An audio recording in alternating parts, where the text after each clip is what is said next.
Hi friends, இன்னைக்கு பிள்ளைங்களோட lunch பாக்ஸ்க்கும் பிரேக்ஃபாஸ்ட்டுக்கும் என்ன பண்ணி கொடுத்துருக்கேன், எப்படி பேக் பண்ணியிருக்கேன்றத பார்த்துடலாமா?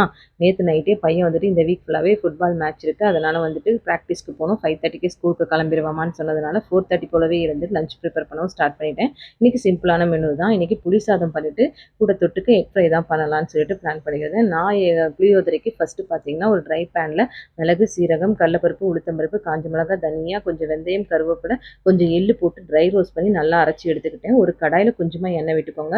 கொஞ்சம் கடுகு, உளுத்தம்பருப்பு, காஞ்ச மிளகாய், தட்டி வச்சிருக்க 4 பல்லு பூண்டு, கொஞ்சம் கருவேப்பிலையை போட்டுட்டு கரைச்சி வச்சிருக்க புளி தண்ணியை போட்டு கொதிக்கும் போது வத்தப்பொடி, காயப்பொடி, கொஞ்சமா வந்துட்டு மஞ்சள் பொடியும் போட்டு நல்லா கொதிச்சு எண்ணெய் பிரிஞ்சு வரும்போது கொஞ்சமா நாட்டு சக்கரையும் போட்டு இறக்கிட்டோம்னா புளியோதரை தொக்கு ரெடி ஆயிரும்.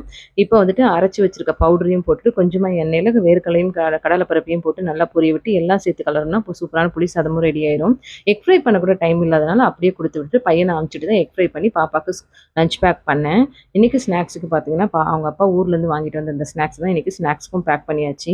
இன்னைக்கான பிரேக்ஃபாஸ்ட் லஞ்ச் இதுதான் ஃப்ரெண்ட்ஸ். நாளைக்கு என்னன்னு சொல்லிட்டு நாளைக்கு பார்க்கலாம். தேங்க்ஸ் ஃபார் வாட்சிங்.